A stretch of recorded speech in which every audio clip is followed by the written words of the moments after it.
welcome to today's Dashcam Diary of Disabled. Once again, headed off to the chiropractor appointment first thing in this morning. I was trying to get a little bit more accomplished before my appointment, but I really only accomplished just moving my room around to try and make it a little bit more functional right now, because the way that I had my bedroom all set up, I didn't have much space to walk around, and I don't know, like I said in maybe another previous video, is the best time of day for me is like late at night. And then that window like closes really quickly all of a sudden too, so I end up just having to take everything off my bed and going right to sleep last night. I even bypassed gaming with my friends. They sent me several messages. I totally ignored them. I set my phone down for a while so I could focus on what I needed to focus on.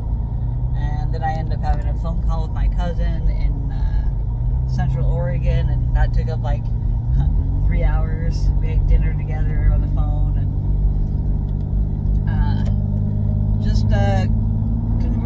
conversated about things. Haven't been a while since I really sat down and have a good chat with my cousin, and usually when we do is like hours on end, so that's with like almost any of my friends too. Whenever we do video calls, it takes at least like an hour or two to just really catch up with each other. It just, it's almost like going out for coffee, but in the reality setting of your own home, which is so much more comfortable. And you can still see each other's face, and you can communicate, do your thing. Hold up, I gotta take a restroom break, be right back. Technology is amazing, and it's great that we have such great video communication these days, because otherwise I wouldn't be keeping in touch with some people otherwise.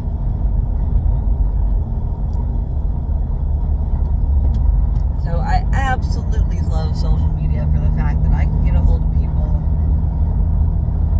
easier, but people also screen their calls and stuff a lot more frequently now. A lot of people are opposed to video calls because, one, they don't normally do it, or they aren't really confident or they don't like the way they look on video or like the way they sound on video.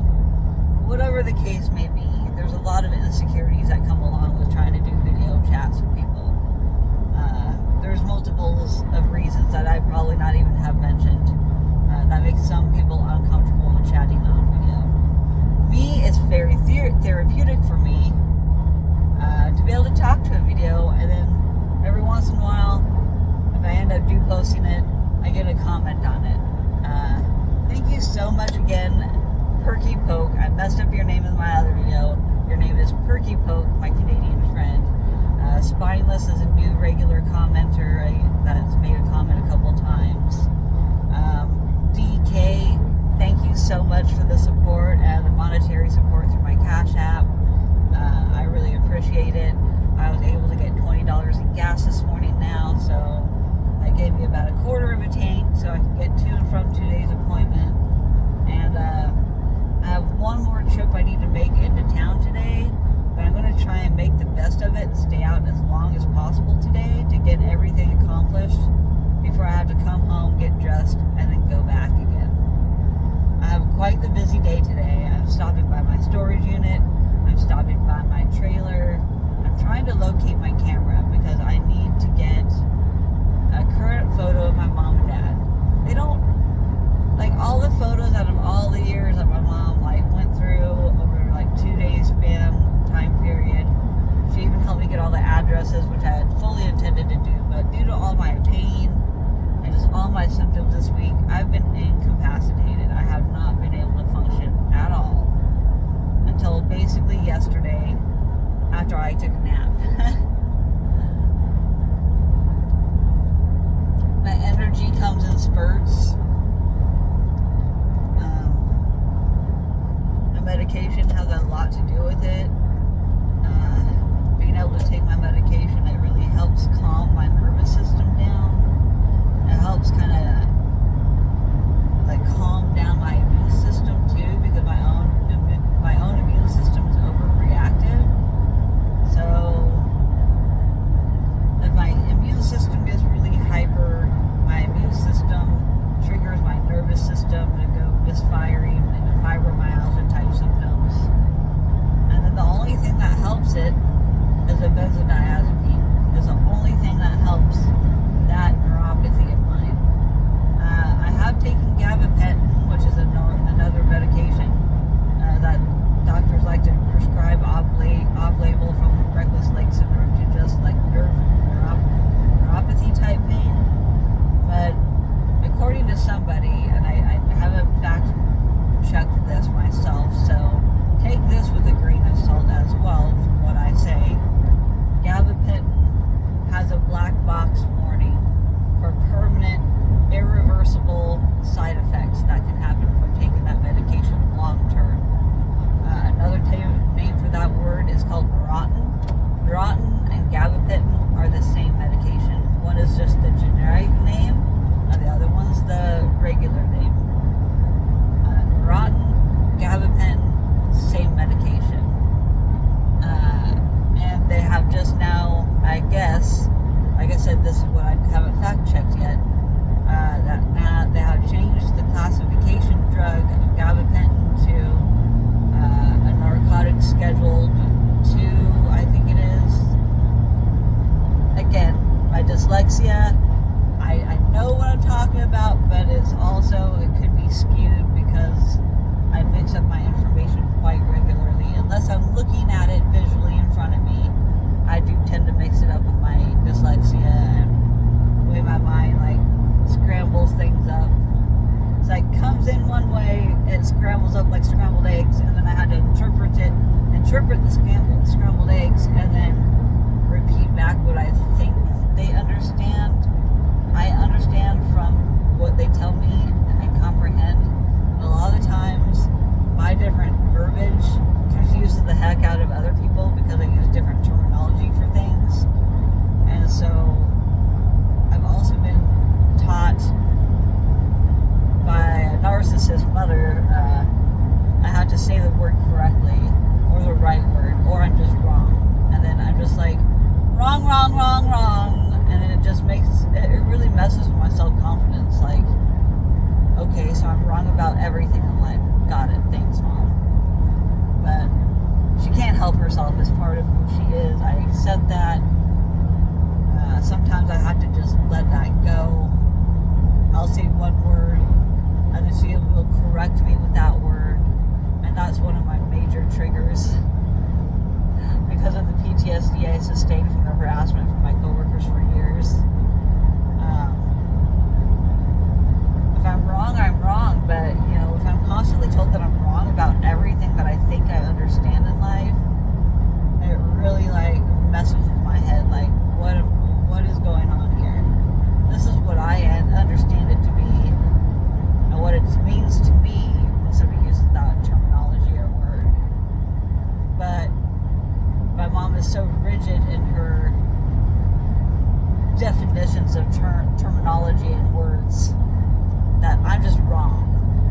And it's not conducive for a fun relationship with your mother at times when I'm always felt that I'm wrong because of what I say.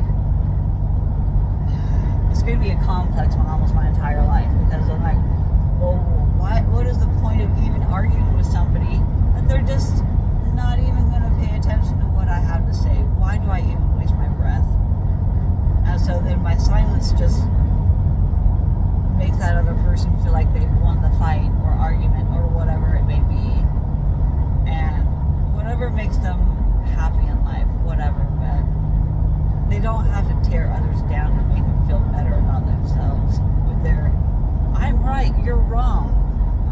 There's really no right or wrong. It's all a matter of perspective. And if your mind does not want to open up to my perspective at all, that's fine. I'm open to listening to your perspective, but we can just agree to disagree. And some people just don't like to leave it at that. They have to prove that they are right. They're 100% right. And no matter what it takes, they're going to prove to me that they're right, I'm wrong.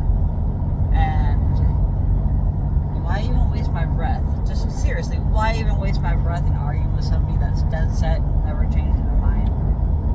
So this is what I've grown up with my entire life.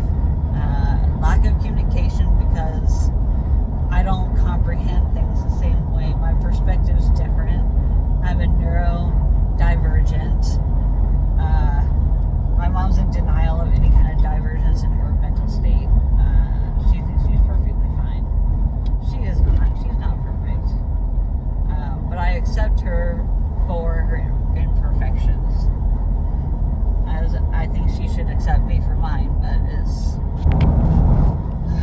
some people you can't win against. You pick your battles. And anymore, I just don't have it in me to argue with people about things. I'm like, you're going to think what you're going to think, and I'm not going to try and force you to think otherwise. If you don't want to listen to my perspective, then you really aren't going to give me a shot. You really are not going to change your mind on what you think. People are going to do what they're going to do. And they're only going to listen to what they want to hear. If they don't want to hear it, then what's the point of even me speaking it? A lot of the time I just kind of give up on people because I'm just like, I have no resolution. Everything that I have said that I think would be convincing to change somebody's mind about something always backfires on me, and it just never goes as planned. So I just find that I put up barriers to those people these days. I love them to death, but I have certain barriers up because I just won't. I'm tired of arguing about things. I've been fighting the VA and arguing about my Chiari for years. 14 years now. And I got to the point where I'm just like at a loss of words. I'm like, I don't know how else to spell this out to you. Here is the imaging results before, during, after. How else can I spell it out to you? Oh, because they took the word suspicious and used that as a word against me because it was suspected. But then later MRIs will show that it's no longer just suspected, it's correlated. Like, I just don't know how else to spell it out to the VA to listen to me. Like, this is what happened. This is what is happening to me right now again. So this only reaffirms and reminds me of what I dealt with the first time. And so I'm dealing with my present and past traumatic doctor appearances and appointments. Doctors just telling me they don't know anything about EDS. They don't treat EDS. Alright, well, you're not the doctor for me then. Because I need a doctor that's willing to do what I ask them to do. Because I'm more knowledgeable about EDS than they are. And so why don't they listen to the experts that live in it? It just doesn't make sense to me.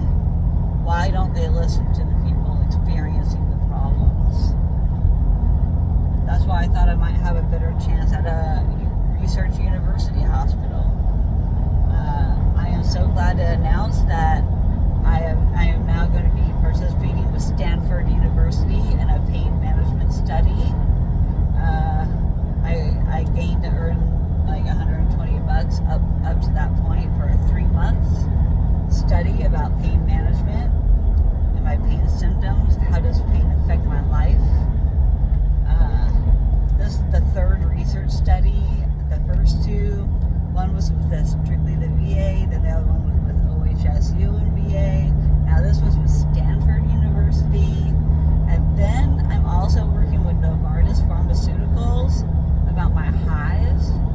I am finally advocating and getting somewhere with myself. I am doing what it takes to advocate for others while I'm still experiencing the problems myself. I'm not only fighting for me, I'm fighting for you. I'm fighting for you all, for these damn stupid doctors to listen to us. Stop calling us delusional because of our symptoms. We are not delusional. Just because you don't know what the problem is, now you're just gaslighting the patients, calling them delusional because they aren't showing the typical symptoms that would correlate with the type of pain that we have. All the normal tests are made for normies. We need tests for EDS normies. We need to have a separate diagnostic criteria than anybody else. Now that's why there's more EDS clinics popping up all over the United States, because it's becoming more aware and they're becoming more and more prevalent in the United States population. There's too many people complaining about their problems which is great, which I can say, okay, yes, Obamacare may have helped it in that aspect, but it hindered the Western medicine project because no longer do you get half an hour appointments and like 45 minutes with your doctor to really explore what the problem is. Now it's 15 minutes. A doctor meets you for the first time, has to make a snap, rash decision off of any kind of imaging that you have. If your imaging doesn't really show only like bulging disc or something, they're gonna be like, everybody has bulging discs. Nobody has pain from bulging discs, basically. But then they don't want to do anything else for you. So then you have to advocate and be asking the right questions of the doctor. Well, what about tethered spinal cord? Have you ever experienced that? Have you had patients that have had that? Have you ever tested for that? So this spinal center that I went to on Tuesday, they don't know how to order the tethered cord protocol, but yet these guys are a spinal diagnostics freaking place. Why are they not involved with trying to figure out symptomology and research on symptomology for tethered cord syndrome? The most that I could find on YouTube are like over a year to 3 to 5 to 9 years old about tethered cord syndrome. As much as I'm happy that EDS is getting the awareness and getting more and more treatment centers in the United States that are being able to help people virtually through virtual appointments now, because thanks to COVID, that's helped the telehealth and the virtual health be a lot better, especially for patients like me that can't travel as far to their appointments sometimes. It's crazy. It's 11/11, make a wish.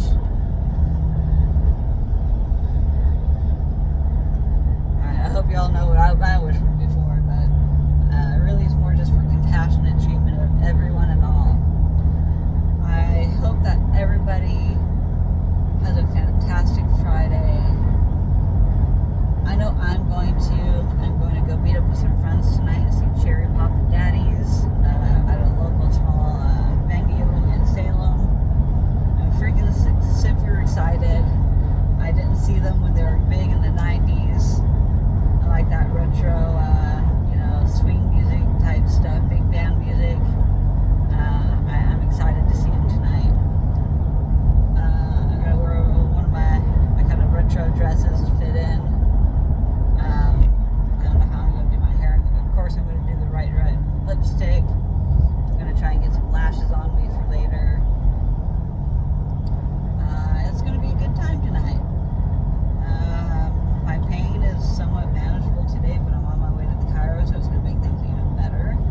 Things have kind of settled down in their wrong positions easily this time, because last time I was so extremely out, we couldn't get everything back together.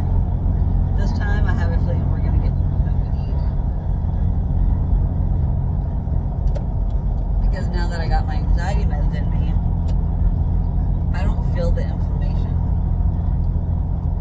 It's an anti-inflammatory. It's also a pain reliever, and a lot of it has to do with mast cell activation. So I was listening to a presentation yesterday about how mast cell activation syndrome, it will actually hinder and block pain medication from working effectively. The mast cells will intervene, and they will help connect the dots between the pain signals. And that creates more swelling and inflammation, and that's why I get like swollen face days. I'm not as bad today. I'm actually relatively medium with my swelling. I was like extreme swelling last week, and that was after I ate corn tacos and then some soy. I just had to eliminate more food now. The reason why my face swells is because of the physical instability on top of what organs are being affected by the things that are out of alignment, like my constipation,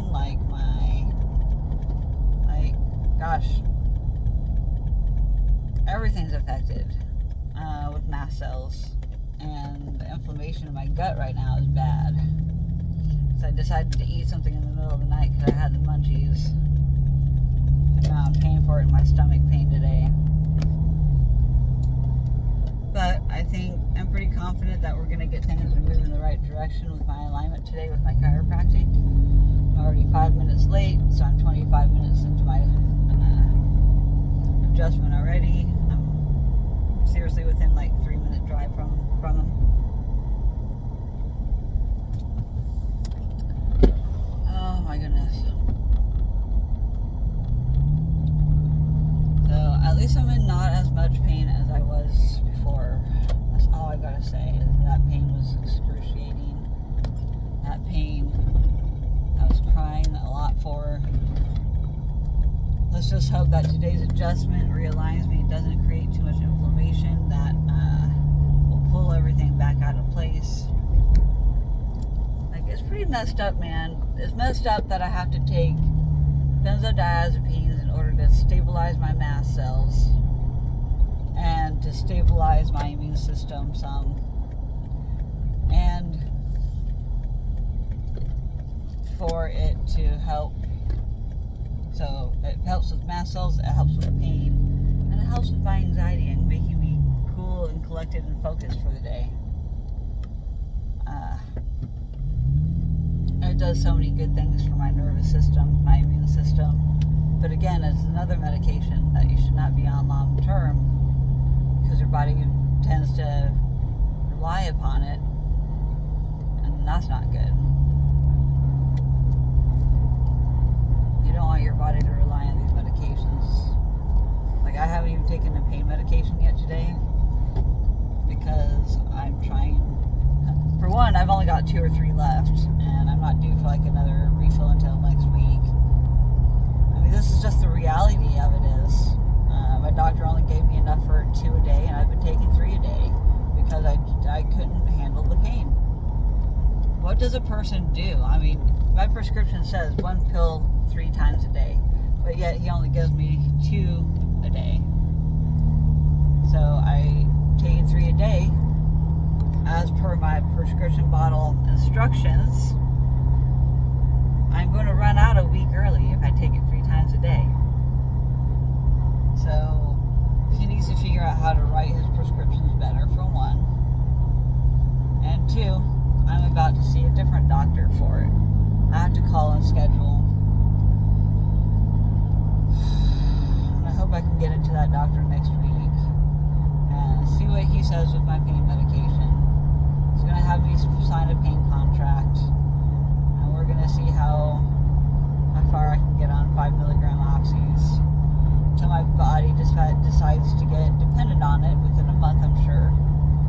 And then I'm going to have to switch back to Vicodin, because I don't want to wean off of oxys. They're so hard to get off of.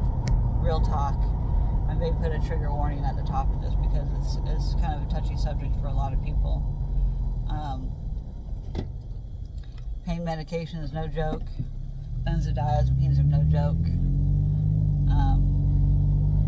My body just functions normally on them. I don't feel drowsy, dizzy, high. I just feel relief of my symptoms, but my nerves not going haywire, my brain not so angry and frustrated and ramped up. Mast cells cause what they call mast cell rage. Mast cells affect your brain, and if they're getting degranulated up in your brain, you're freaking angry. The chemicals aren't right in your brain. Your body can't adjust to it. Mast cells are a big problem. Big problem for everybody with any kind of sensitivities. And a lot of it's coming from long COVID too. So go figure. There's some kind of connection there. Anyway, peace out, y'all. I'm at my appointment.